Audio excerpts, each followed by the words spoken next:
So now for some of these blood typing practice questions, and you can use your normal Punnett squares. I suggest using the capital I and lowercase I. However, if you understand fully the codominance pattern here, that A and B are codominant to each other, both dominant to the recessive O, you may also choose to use just those letters without using the I and superscripts. So here are some practice problems. Number 1, a woman with type O blood and a man who is type AB are expecting a child. What are the possible blood types of the offspring? By doing a simple Punnett square, the woman would have 2 recessive O alleles. The man would have 1 dominant A allele, 1 dominant B allele. So filling out that Punnett square, the offspring would either be type A or type B, governed by the dominance exhibited in the male's phenotype. Number 2, what are the possible blood types of a child whose parents are both heterozygous for B blood type? Heterozygous means that they would have 1 dominant B allele and 1 recessive O allele. So in that Punnett square, the possible blood types of the offspring would either be type B or type O. Number 3, what are the chances of a woman with type AB blood and a man with type A blood having a child with type O? In this case, the answer would be none, because the woman with type AB would either pass on an A allele or a B allele, both of which are dominant to type O, meaning that type O could never come from a mating where an AB individual is involved. Finally, number 4, let's apply this. A test was done to determine the biological father of a child. The child's blood type is type A. The mother's is type B. Man number 1 has a blood type of O, and man number 2 has a blood type of AB. Which man is the biological father? In this case, you would do 2 Punnett squares to look at the possibilities. However, if the child's blood type is A and the mother's blood type is B, that means the child had to receive the recessive allele from the mother and the dominant A allele from the father. Man 1 and man 2 have completely different blood types, and the only one that could pass on the dominant A allele is man number 2. Moving on to our next type of inheritance pattern, we have something called pleiotropy.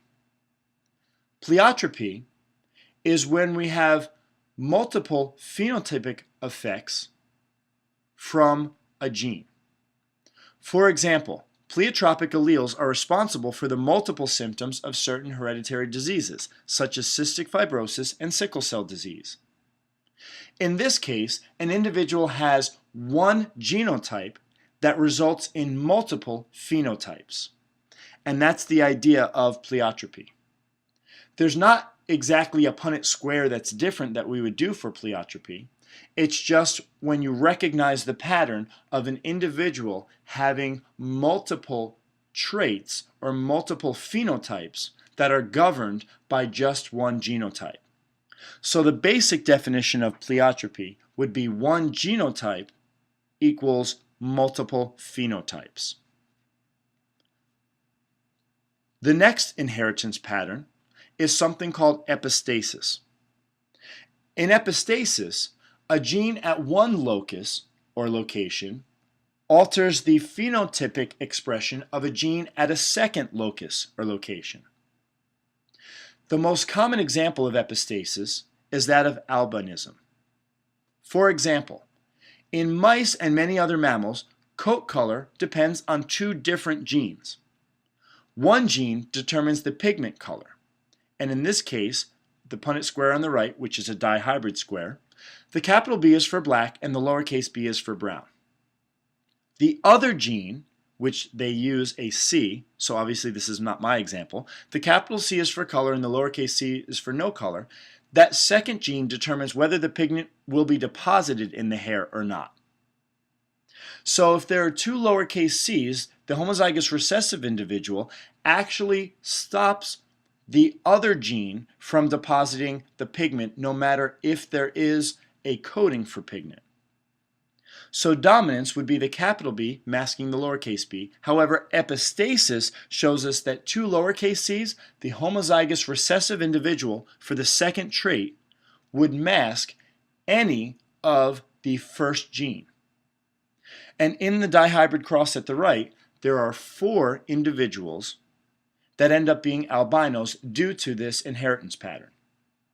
The homozygous recessive individuals for the second trait, lowercase c, actually invalidate the genotype for the coat color.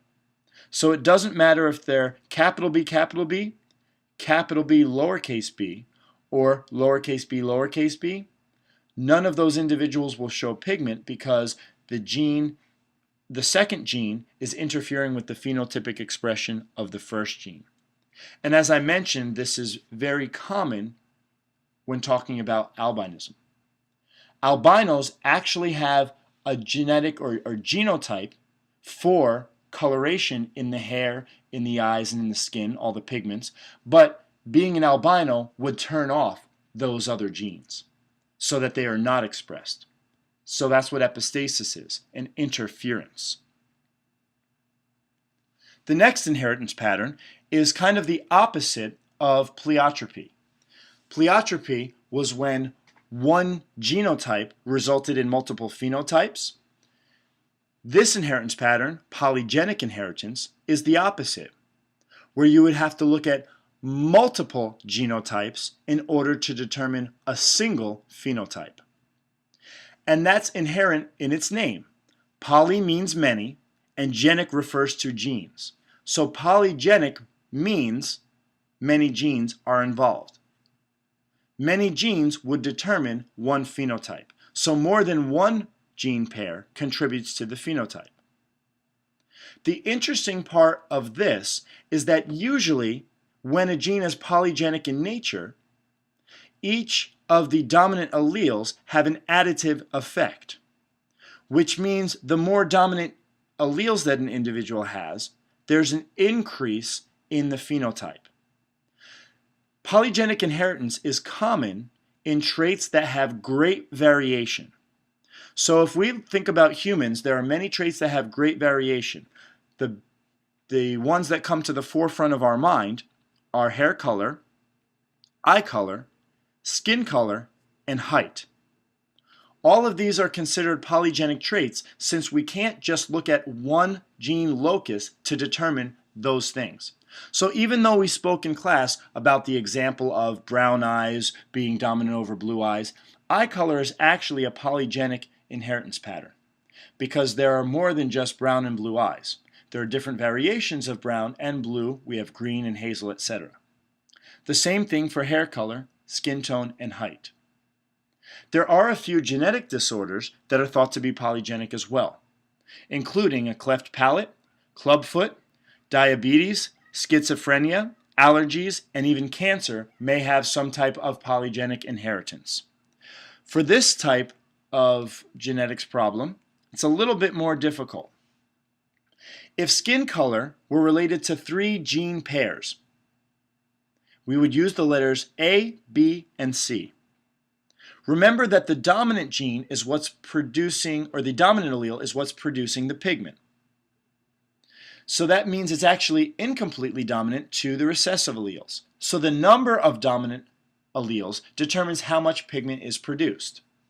So if we were looking at 3 genes, that tells us that if there are 6 dominant alleles, capital A, capital B, capital C, capital C, that would be the darkest individual. The opposite of that, all recessive alleles, lowercase a, lowercase b, lowercase b, lowercase c, they would have very little pigment and be the lightest individual. The one in the middle would have 3 capital letters or 3 dominant alleles. But it does not matter which 3 alleles are capital or are dominant because they have an additive effect. So the middle range would be capital A, capital B, lowercase b, capital C, lowercase c. However, it could also be capital A, capital B, lowercase b, lowercase c. For that middle range individual, there must be 3 capital letters denoting 3 dominant alleles, but it does not matter which of those is the capital letter. Of the 6, if 3 of them are dominant, it would produce the same pigment. So there are many different genotypes that could result in the same phenotype when you're talking about polygenic inheritance, especially when the dominant allele has an additive effect. So basically, if you had 2 individuals with that middle range of pigment having a child, they really could have a child with any pigment, a very dark colored child or a very light colored child. So this is the case where we recognize how many different shades would exist as well.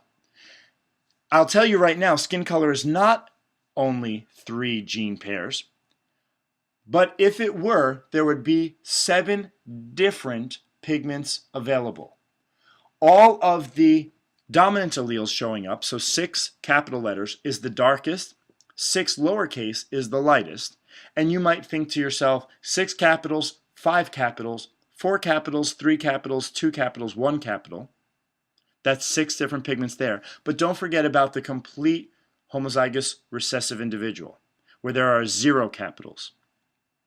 So, an easy way to determine the number of different shades or the number of different phenotypes from a polygenic inheritance problem, you would take use a simple algebra problem, 2x plus 1, where x equals the number of genes that are involved. In this case, 3 genes are involved. So 2x plus 1, or 2 times 3, which is 6, plus 1, equals 7, meaning 7 possible phenotypes. Quick example, if I told you that there were 9 genes that were related to hair color, how many phenotypes would be possible? 2x plus 1 tells us 2 times 9, which is 18, plus 1 would result in 19 different phenotypes.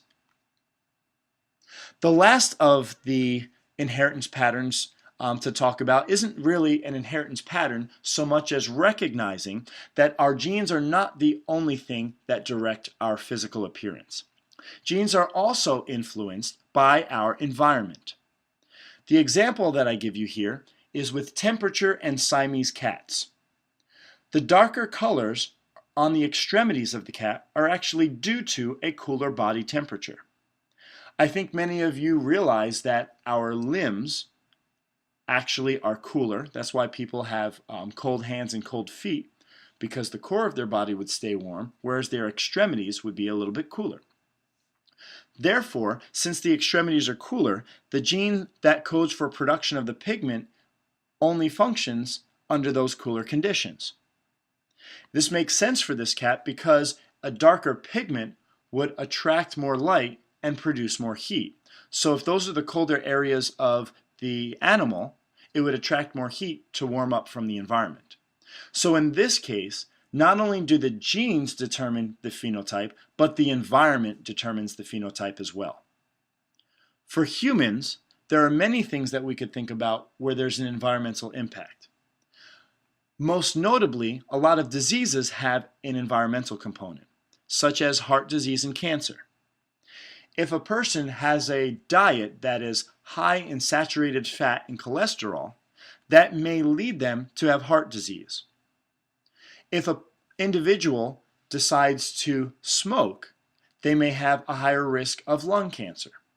These are both cases where environmental choices or environmental influences could have an effect on the phenotype as well as the genes.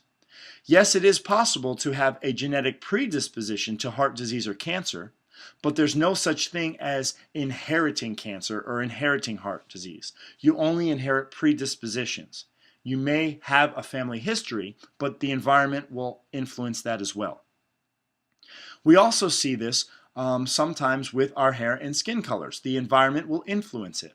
If you are a fair-skinned person and you are out in the daytime in the sunlight, and the sun is going to increase the production of pigment, and you would have a darker appearance. For some of us, that may be a tan color. For some of us, that may be a red color.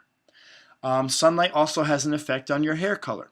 So even though we have genes that determine what the hair color and skin pigment would be, the sunlight in our environment can influence that as well.